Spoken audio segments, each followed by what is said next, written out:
আসসালামু আলাইকুম।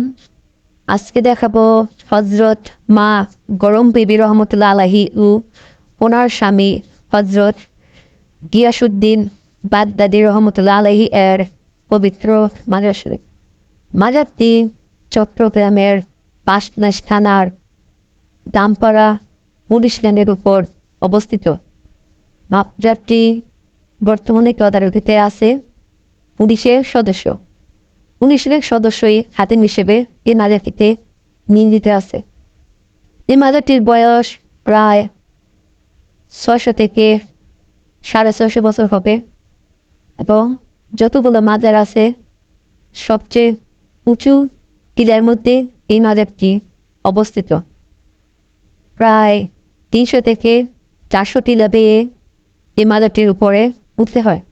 তাই অনেক মানুষ মাজারটিতে ভয়ে উঠতে পারে না। বেশিরভাগ এটাতে জুয়ান যুবকদেরকে দেখা দেয়। এই মাজারটিতে হিন্দু মুসলমান কোনো ভেদাভেদ নেই।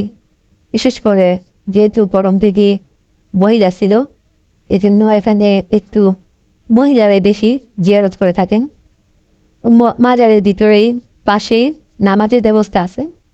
পুলিশের লোকজন এখানেই নামাজ পড়ে, তারপরে কোরআন শরীফ পড়ে।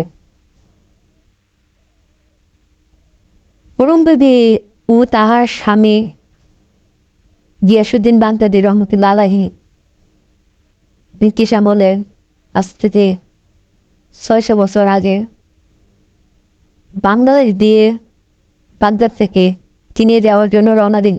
তখন তারা কিছুদিন এখানে বিশ্রাম করার জন্য রয়ে গেল। তখন ব্রিটিশ সরকার তাদেরকে এই টিলাটি দিয়েছিল এখানে এবং তাদের জন্য একটি পানির ট্যাঙ্কির ব্যবস্থাও করেছিল। এখানে তারপর তারা অনেকদিন সাধনা করে থাকে এবং ধ্যানমগ্ন থাকে। পরবর্তীতে এখানেই তাদের মাজার হয়ে থাকে। এই মাজারটি চট্টগ্রামের মধ্যে একটি বিখ্যাত মাজার, যেখানে কোনো হিন্দু মুসলমানের ভেদাভেদ নেই। দৈনিক হাজার হাজার লোক এই মাজারটিতে আসা যাওয়া করে। এই মাজারের পরিবেশ অনেক সুন্দর।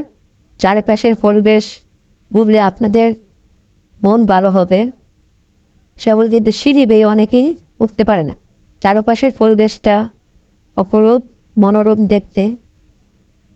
পাশেই রয়েছে পুলিশ অফিসারের বাসা। এখানেই ওনাদের বাসা ও নিচে পুলিশের থানা।